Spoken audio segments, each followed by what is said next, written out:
Hello students, आज का हमारा टॉपिक है सर्वनाम। सर्वनाम क्या होता है बेटे?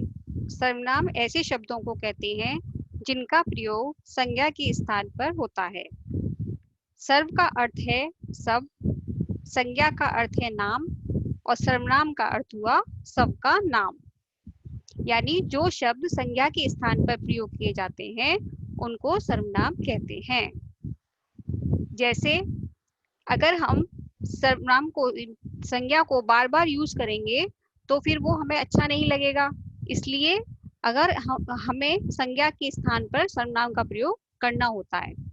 जैसे मोहित ने मोहित के भाई से कहा कि मोहित की माँ से पूछकर कल मोहित के दोस्त के घर जाएगा। इसमें मोहित जो है संज्ञा है और कई बार इसको यूज किया गया है, तो ये सेंटेंस गलत है। सर्वनाम का प्रयोग करके हम इसको इस तरह चेंज कर सकते हैं। मोहित ने अपने भाई से कहा कि वो माँ से पूछकर कल अपने दोस्त के घर जाएगा।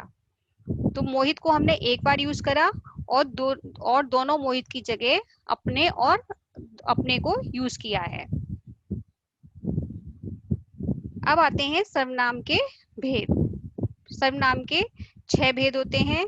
नंबर 1 पुरुषवाचक सर्वनाम, नंबर 2 निश्चयवाचक सर्वनाम, नंबर 3 अनिश्चयवाचक सर्वनाम, नंबर 4 प्रश्नवाचक सर्वनाम, नंबर 5 संबंधवाचक सर्वनाम और नंबर 6 निजवाचक सर्वनाम।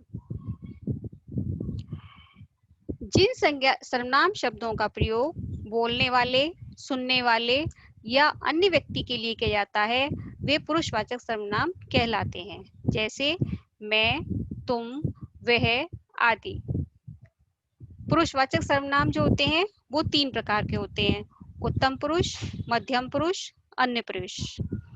पुरुषवाचक सर्वनाम में अन्य सुनने वाले और बोलने वाले और अन्य व्यक्ति के लिए किया जाता है पुरुषवाचक सर्वनाम का प्रयोग, और ये 3 प्रकार के होते हैं।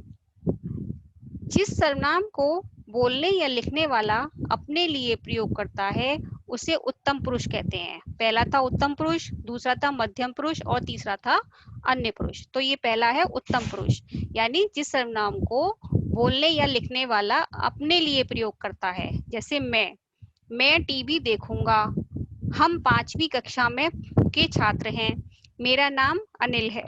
ये सब क्या हुआ? उत्तम पुरुष। मैं क्रिकेट खेलता हूँ, ये जो हम मैच जीत जाएंगे, ये सब किस में आएगा? उत्तम पुरुष में। मैं और हम जो होते हैं ये सब उत्तम पुरुष में आते हैं।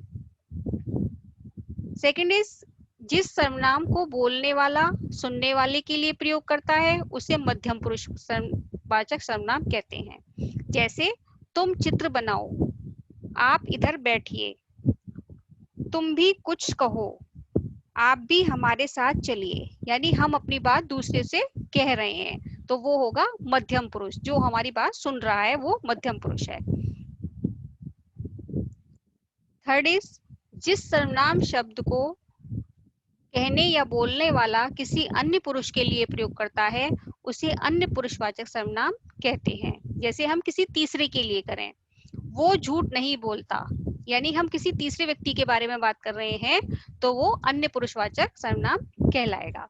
उसका के पास कार नहीं है, उसका घर दूसरी तरफ है, वह कक्षा में प्रथम आई है, उन्होंने खाना खा लिया है। जब हम तीसरे व्यक्ति के बारे में बात करते हैं तो वो अन्य पुरुष कहलाता है। पुरुषवाचक में हम अपने बारे में बात करते हैं, मैं और हम, और मध्यम पुरुष में दूसरे जो सुनने वाला है, और अन्य पुरुष में हम किसी तीसरे व्यक्ति के बारे में बात करते हैं। सेकंड आता है हमारा निश्चयवाचक सर्वनाम। ये तो थे आपके पुरुषवाचक के भेद। अब आता है सर्वनाम का सेकंड भेद, निश्चयवाचक सर्वनाम। जो सर्वनाम किसी व्यक्ति अथवा वस्तु का निश्चित बोध कराते हैं वे निश्चयवाचक सर्वनाम कहलाते हैं। जैसे यह किसकी टोपी है, ये निश्चित है कि ये टोपी हमारी नहीं है, किसी और की है, तो ये किसकी टोपी है। वे हमारे दादा दादी हैं, ये निश्चय है कि ये हमारे दादा दादी हैं। जैसे यह पुस्तक मेरी है, यह वंदना की साइकिल है, ये आएगा आपका निश्चयवाचक सर्वनाम में। थर्ड इज अनिश्चयवाचक सर्वनाम। जिन सर्वनाम शब्दों से किसी निश्चित वस्तु अथवा व्यक्ति का बोध ना हो उसे अनिश्चयवाचक सर्वनाम कहते हैं। जिसके बारे में हमें पता ना हो वो होगा अनिश्चयवाचक सर्वनाम। जैसे कोई गाना सुनाओ, यानी तुम कोई भी गाना सुनाओ। कुछ रुपए माँ को दे दो, कुछ यानी उनकी कोई गिनती नहीं है। पार्टी खत्म होने की ही सब चले गए, सब यानी सब कितने लोग थे, 10 थे, 20 थे, इसकी कोई गिनती नहीं है, तो ये आएगा अनिश्चयवाचक सर्वनाम। नेक्स्ट इज प्रश्नवाचक सर्वनाम। प्रश्नवाचक यानी हम किसी से प्रश्न पूछते हैं। जिन सर्वनाम शब्दों का प्रयोग प्रश्न पूछने के लिए किया जाता है उन्हें प्रश्नवाचक सर्वनाम कहते हैं। जैसे यह टीवी कौन लाया, तुमने क्या खरीदा, दाल में क्या गिर गया है, इस डिब्बे में क्या है, तुम्हारे घर कौन आया है, तुम क्या कर रहे हो। ये सब प्रश्नवाचक के उदाहरण हैं। संबंधवाचक सर्वनाम, जो सर्वनाम शब्द वाक्यों में आए संज्ञा या सर्वनाम का संबंध बताते हैं उन्हें संबंधवाचक सर्वनाम कहते हैं।